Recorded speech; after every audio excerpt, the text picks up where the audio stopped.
கர்த்தருடைய பரிசுத்த நாமத்துக்கு மகிமை உண்டாவதாக. இந்த நாளிலும் உங்களுக்கான வேத வார்த்தைக்கு நேராய் உங்களை அன்போடு கூட அழைக்கிறோம். பிரியமானவர்களே, இந்த நாளின் தியானத்துக்கு கண்டு சங்கீதங்களின் புத்தகம் 55ஆம் அதிகாரம் 22வது வசனம். கர்த்தர் மேல் உன் பாரத்தை வைத்துவிடு, அவர் உன்னை ஆதரிப்பார், நீதிமானை ஒருபோதும் தள்ளாட ஒட்டார்.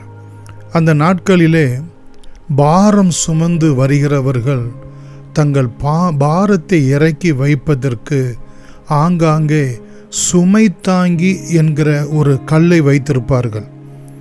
அது அவர்கள் நின்ற வண்ணமாகவே அந்த சுமை தாங்கியின் மேல் தங்கள் பாரத்தை வைத்துவிட்டு சற்று நேரம் இளைப்பாரி பிறகு அந்த பாரத்தை திரும்பவும் எடுத்துக்கொண்டு அவர்கள் நடப்பது உண்டு.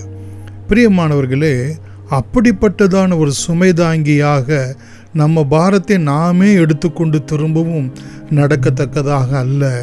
மத்தேயு 11ஆம் அதிகாரம் 28வது வசனத்திலே, வருத்தப்பட்டு பாரம் சுமக்கிறவர்களே, நீங்கள் எல்லாரும் என்னிடத்திலே வாருங்கள், நான் உங்களுக்கு இளைப்பாறுதல் கொடுப்பேன், நான் உங்களுக்கு ரெஸ்ட் கொடுப்பேன், நான் உங்களுக்கு இளைப்பாறுதல் கொடுப்பேன் என்று சொல்லி ஆண்டவர் வருந்தி அழைக்கிறதை நாம் பார்க்கிறோம்.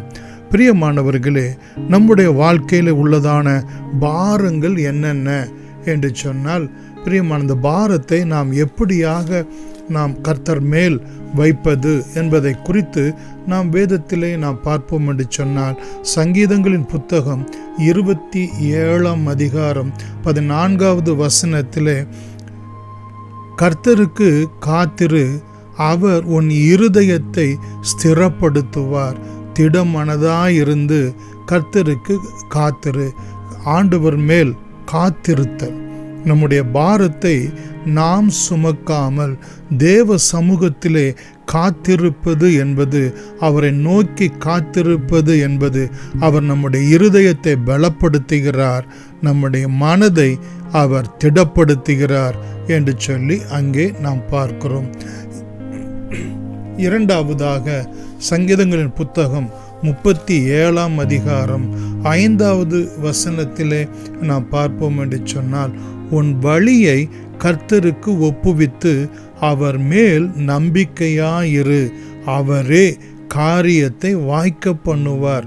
நம்முடைய வழி, நம்முடைய பிளான், நம்முடைய பர்பஸ், நம்முடைய நோக்கம், நம்முடைய திட்டம் எதுவோ, நம்முடைய எதிர்கால திட்டம், படிப்புக்கு அடுத்தது, வேலைக்கு அடுத்தது, பிரியமானவர்களே, நம்முடைய எதிர்கால திருமண காரியங்களுக்கு அடுத்தது எதுவாக இருந்தாலும் கர்த்தருடைய கரத்திலே ஒப்புவிக்க நாம் பழகிக்கொள்வோம்.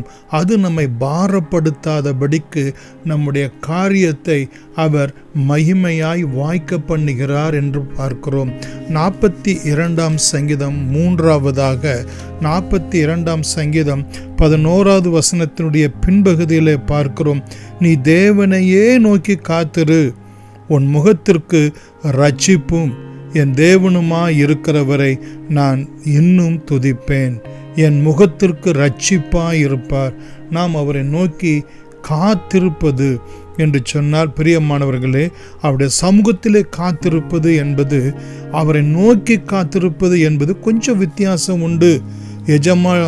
வேலைக்காரிகள் எஜமாட்டினுடைய கையை நோக்குமா போல என்று சொல்லி நாம் பார்க்கிறோமே, அதே மாதிரி கர்த்தருடைய கரத்தை நோக்கி காத்திருக்கிறது. அவருடைய கரத்தினால் உண்டான ரட்சிப்பு நமக்கு உண்டாயிருக்கும்.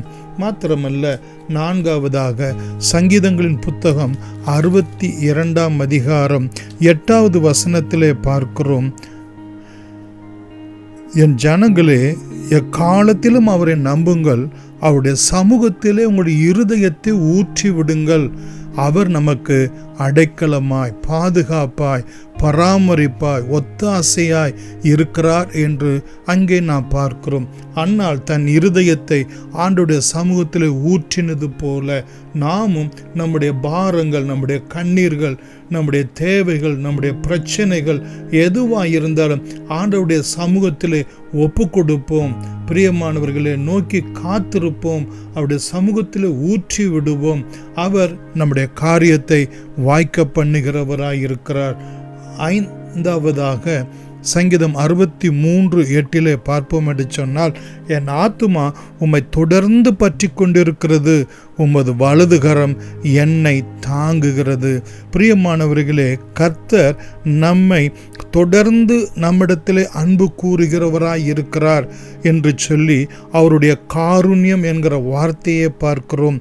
அதே போல நாம் அவரை தொடர்ந்து பற்றி கொண்டிருக்கிற ஒரு விசுவாசத்தை நாம் காண்பிக்கும் போது, அங்கே ரூத்து எப்படி அவருடைய மாமியாரை தொடர்ந்து பின்பற்றினாலோ அதே போல நாம் கர்த்தரை தொடர்ந்து பின்பற்றும் போது அவருடைய வலதுகரம் நம்மை தாங்குகிறது, நம்மை உயர்த்துகிறதா இருக்கிறது. பிலிப்பியர் 4:6 பிலிப்பியர் 4:6-7 வசனங்களில் பார்க்கிறோம். நீங்கள் ஒன்றுக்கும் கவலைப்படாமல் உங்களுடைய பாரத்தை எல்லாவற்றையும் குறித்து தேவனுக்கு தெரியப்படுத்துங்கள், அப்பொழுது எல்லா புத்திக்கும் மேலான தேவ சமாதானம் என்று சொல்லப்பட்டிருக்கிறது. 7ஆவதாக 1 பேதுரு 5:7 பார்ப்போம் என்று சொன்னால், அவர் உங்களை விசாரிக்கிறவர் ஆனபடியினால் உங்களுடைய கவலைகள் எல்லாம் அவர் மேல் வைத்து விடுங்கள் என்று சொல்லி அவர் நம்மை விசாரிக்கிற தேவன். பிரியமானவர்களே, ஆதலால் நம்முடைய பாரங்கள் எதுவாயிருந்தாலும், நம்முடைய வழிகள் எதுவாயிருந்தாலும் நாம் தேவ சமூகத்திலே நாம் வைத்து விடுவோம். அவரே நம்மை தாங்குகிறவராயிருக்கிறார். அடுத்து சங்கீதம் 55:22 பின்பகுதியிலே பார்க்கிறோம், அவர் நீதிமானை ஒருபோதும் தள்ளாட ஒட்டார், அவர் நம்மை ஆதரிப்பார், தள்ளாட ஒட்டார் என்று சொல்லி நாம் பார்க்கிறோம். சங்கீதம் 16:8 வசனத்திலே சங்கீதக்காரனாகிய தாவீது சொல்லுகிறான், கர்த்தரை எப்பொழுது எனக்கு முன்பாக வைத்திருக்கிறேன், அவர் என் வலது பார்சத்தில் இருக்கிறபடியால் நான் அசைக்கப்படுவது இல்லை. அது மாத்திரமல்ல, சங்கீதம் 37:24 அவர் என்னை தாங்குகிறார். சங்கீதம் 62:2 நாம் பார்ப்போம் என்று சொன்னால், பிரியமானவர்களே, சங்கீதம் 62:2 நான் அதிகமாய் அசைக்கப்படுவது இல்லை, நீதிமானை ஒருபோதும் தள்ளாட ஓட்டார். கண்களை மூடி நாம் செபிக்கலாம். அன்புள்ள இயேசு சுவாமி, இந்த நாளிலும் என்னென்ன காரியங்களுக்காக வருத்தப்பட்டு கவலைப்பட்டு ஆண்டவரே கிளேசத்தோடு கூட உம்முடைய சமூகத்திலே ஜனங்கள் வந்து தகப்பனே உம்முடைய நோக்கி பார்க்கிறவர்கள் தங்கள் காரியங்களை வைக்கிறார்களோ, தன்னுடைய வழிகளை ஒப்பு கொடுக்கிறார்களோ, உம்மை நோக்கி பார்க்கும்போது ஆண்டவரே தன்னுடைய இருதயத்தை உம்முடைய சமூகத்திலே ஊற்றும் போது அவருடைய ஆத்துமா அவருடைய வாஞ்சை தொடர்ந்து உம்மை பின்பற்றி கொண்டு இருக்கும்போது உம்முடைய வலதுகரம் அவர்களை தாங்கட்டும். ஆண்டவரே, அவர்களுக்கு நீர் அடைக்கலமாய் இருந்திரலும், அவருடைய முகத்துக்கு ரட்சிப்பாய், அவருடைய காரியங்களை எல்லாவற்றையும் வாய்க்க பண்ணுகிறவராய் அவர்களை ஸ்திரப்படுத்தும்படி நாங்கள் செபிக்கிறோம். ஆண்டவரே தகப்பனே, அவர்கள் ஒன்றுக்கும் கவலைப்படாமல் எல்லா புத்திக்கும் மேலான தேவ சமாதானம் அவர்களை ஆட்கொள்ளத்தக்கதாக உம்மேல் ஆண்டவரே தங்கள் காரியங்களை வைத்துவிட அவர்களுக்கு உதவி செய்யும். ஆண்டவரே, நீர் அவர்களை விசாரிக்கிறவர் ஆனபடியினால் ஆண்டவரே அவர்களுடைய கவலைகள் எல்லாம் உம்மேல் நீர் ஏற்றுக்கொள்ளும்படியாய் நாங்கள் செபிக்கிறோம். சுவாமி, அவர்கள் அசைக்கப்படாமல் என்றென்றைக்கும் உம்மால் தாங்கப்படுகிறவர்களால் கர்த்தர் நித்தமும் அவர்களை அனுகிரகம் செய்தருளும்படி இயேசுவின் நாமத்தில் நன்றியோடு கூட வேண்டுகிறோம். எங்கள் ஜீவனும் இரக்கமும் உள்ள எங்கள் அன்பின் பிதாவே, ஆமென்.